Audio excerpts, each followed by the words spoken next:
I want to build a brand for people that like hate me and still are going to be able to shop. And, there's not I think a long list of folks that I've got beef with, but I think there's something about that of like, I've always wanted the brand to be more than just the Lloyd show.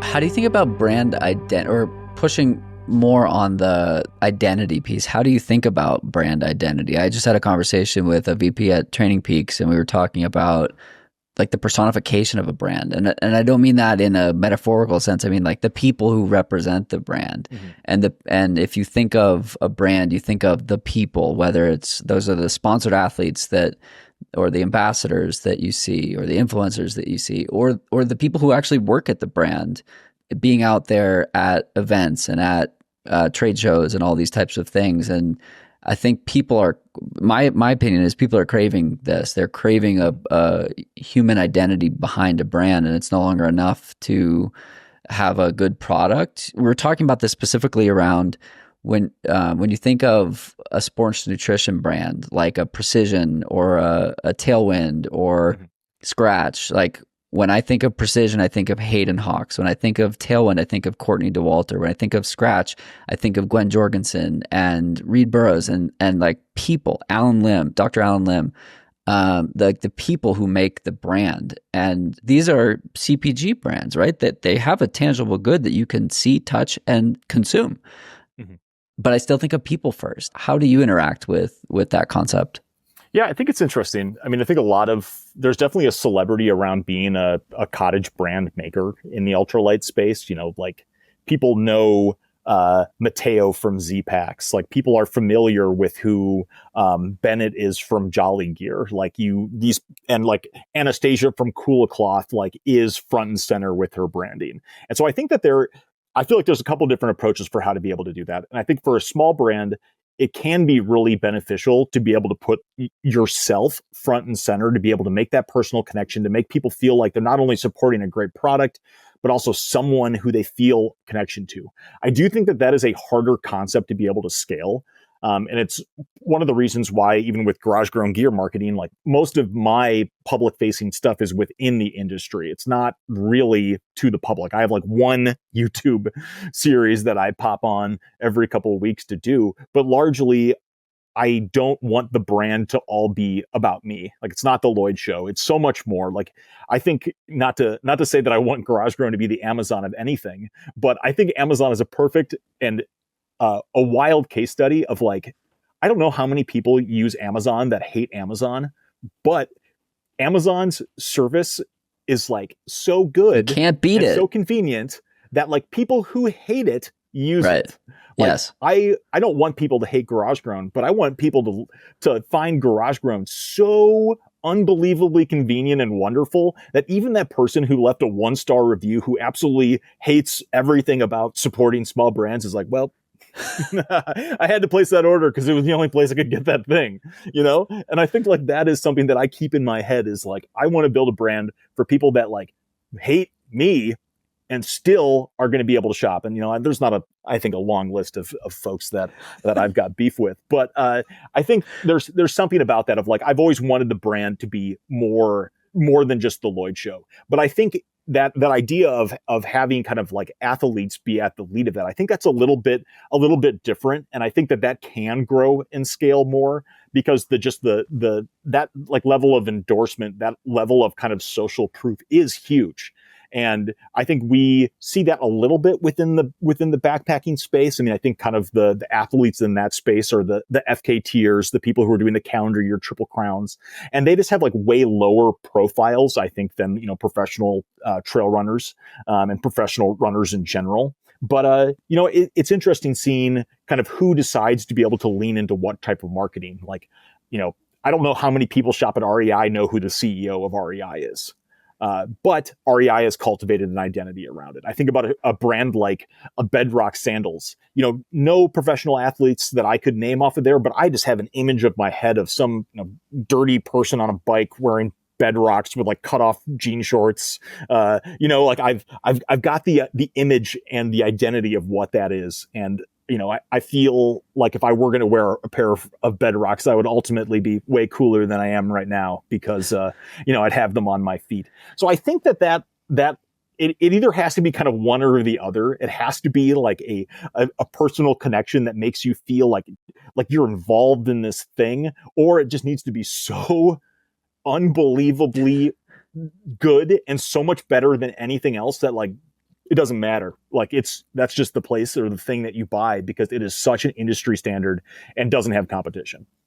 Makes sense. I have not thought about it that way. I really like the example of build something that is so good that people hate use it, like Amazon.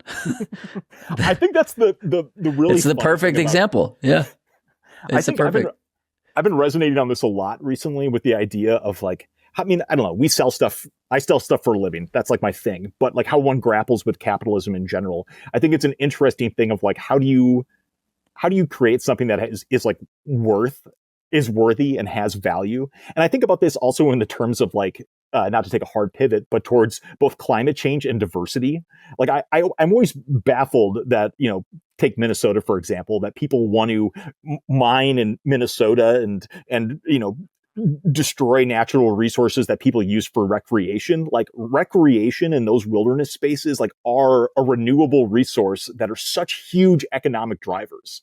Like I think there's a case to be able to be made that you could not care about the environment at all, but as a dirty capitalist, like still be super into preserving public lands because it is because you can sell tickets. Totally. And I think like that is like a real thing. And similarly with diversity in and expanding accessibility to the outdoors, like sell to more people. Sell to more people. You could be totally like a total racist xenophobe, but if you're a diehard capitalist, you should want more people in the outdoors regardless of their skin color. And I don't know. I just these are the thoughts that I have in my brain. I've either had this conversation before or you and I spoke about this in our first meeting. It's possible. It probably, yeah. But to your point, like it totally makes sense. Why? Yeah, totally makes sense. Okay, rewinding back a little bit to garage grown gear. What is it? Where did the idea come from? And how are you building it? Yeah, Garage Grown Gear is kind of your one-stop shop for all things ultralight backpacking.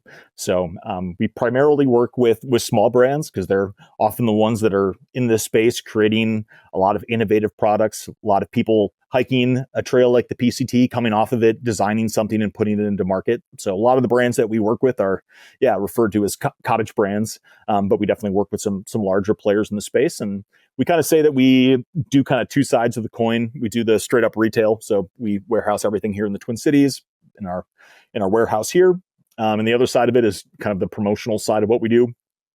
So we do a lot of newsletter content. We do a lot of work through influencers, through different digital media outlets, social media, paid ads, kind of a little bit of the whole gambit, with the idea that a lot of these brands that we sell don't really know much about marketing or kind of how to be able to sell products in 2025.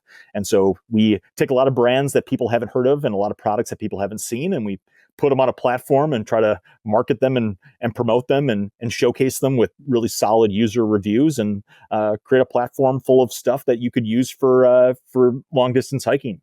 And that's really all we do. And are you using a drop ship model or are you holding inventory? We hold inventory. Yeah. So we drop ship for 3 brands out of the almost 300 that we carry, but we've got about a 10,000 square foot warehouse over in St. Paul. And we joke that we are the most millennial and least remote team that has ever existed, from buying to customer service to marketing to operations to fulfillment. Everything is in-house. Everything's at our HQ. So we really like having all touch points over the customer experience. I think it allows us to be able to deliver the best service and products to our folks on a quick, timely. When you're talking to us, if you're talking to customer service, they're not they're 5 feet away from the person who needs to be able to ship that thing. So we find that just really, really works for our team. And we've been doing this. So we started in 2013. My business partner, Amy Hatch, started it up in Idaho. kind of in the Teton Valley area. And I took it over about 9 years ago. At that point, a pretty different company. But and I had started another company, and we merged 9 years ago, moved it out to St. Paul and to my basement, and took a very hard lean into ultralight backpacking, which was what I cared about, what I was interested in. Previously, Garage Grown was kind of more of a generalist, small brand company, so it would carry like insulated mugs and yoga mats and skateboards, all from small brands, but not necessarily as much with an ultralight tilt. Yeah, we've kind of just like just dove into our niche of we've always kind of said that we'd much rather be a big fish in a small pond and kind of just own our space and our community and not try to get into areas that we don't actually know anything about. And I think there's a lot of benefit, especially kind of in a market where showing personality, differentiating what you're doing is so important, of just owning your lane and doing it better than anyone else. So that, like, I don't know, when people ask like, who's Garage Grown's competition? I mean, honestly, I don't know. I mean, it's all of the players, it's the REIs, Amazons of the world, but like it's literally impossible to work with smaller brands than we do. We work with brands pre-revenue, help them launch. We pay for folks' fabric runs up front so they can afford to be able to make us stuff. Like we get really in there. So I don't, it's one of those things where it's like if you're doing everything that you can to do the best job that you can, you kind of lock down your space, and that's what we've been trying to do for a while now.